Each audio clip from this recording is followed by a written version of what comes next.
So values, we all know what values are. I'm not going to labour the point. We've all talked to them. You've probably done some kind of workshop with someone like me about what are your values, what are the business values, you may have developed them. I just sort of add my kind of just definition of them because I think it's quite important. There are core values. You normally can trace these back all the way to the people who started it with a couple of MacBooks in their back bedroom. What are their values? It normally gets infused into this business. And then there are aspirational values.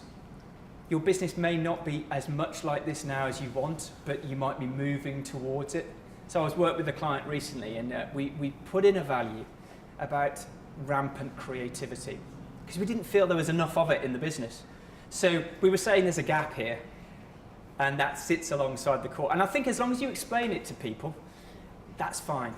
And I think where values kind of gets a bad name is the permission to play values.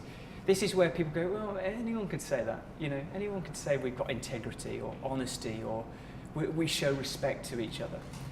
Clearly, absolutely fundamental things that you want inside of a business, but they don't differentiate you in any way. They need to be present. So that's how I encourage people to kind of start thinking about the values when they're looking at them. Just thinking, I mean, surely an essential culture is how you do things. It's made by your people. A vital aspect of that's got to be elasticity and flexibility, and it's got to be living and breathing, hasn't it? So there needs to be space in that culture for change on a daily basis, open-mindedness. And if that doesn't exist, then they haven't really got a future. I totally agree, and I think that's another nice thing about the sort of whole culture thing is, and that's why I said co-created at the start and didn't say manage, because it's a bit like, you know, we always say brand. Where does brand live? It lives in the mind of the consumers. You don't own it. You don't really own the culture. It lives in the room, in the mind of everybody in the room. So the best that you can do is influence it, and that's why it's tough to change, because it's about the psychology of change in people, taking them through transitions that, as the gentleman at the front was talking about, is not a simple thing.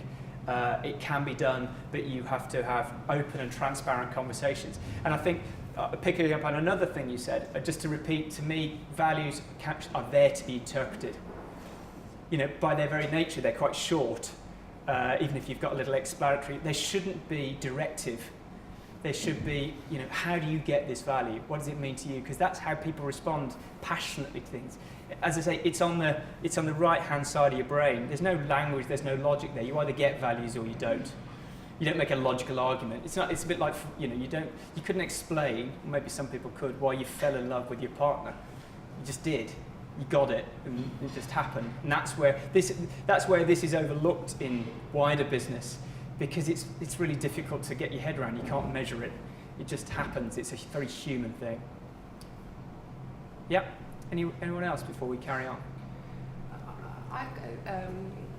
To me, it sounds like the bigger the company grows, the more that you have to kind of be aware of these things like values. Because in my experience, the values start off really strong, and it's just something when you're in a small company you breathe, and then as a company expands, it's like a rubber band. It gets thinner and thinner, and then you go from 5 people to 30 people, and then suddenly the values aren't as obvious. You don't feel like you're breathing them every day anymore. So it's almost like as you expand, you need to rise them up. Exactly. And I think, you know, if you're sitting in an office where you can see everybody and you know everybody's name, it's a heck of a lot easier. And you still have to think about it, and you still have to think, what do we stand for? What do we hear about? You know, because it's an important part of an agency business plan from 2 people upwards. But it does get more, and that's why people who are growing agencies, growing creative businesses, are always quite obsessed by numbers, the amount of number of people in the business. When did we lose that loving feeling? Or when are we just about to lose it? That's a constant question for the person in the NDC. You know, is this still working like it used to? And, you know, nothing stays still. So what's nice about values and purpose is it is a sort of a central thing that doesn't change, around which you can change how things are being done. And you can keep coming back to it and saying the sort of touchstone of what we're all about. The strategies are clearly a left-hand brain, logical argument. We need that in their business. We need to know who we're serving, what our customers are, what our service lines are, how it's all structured, how it works.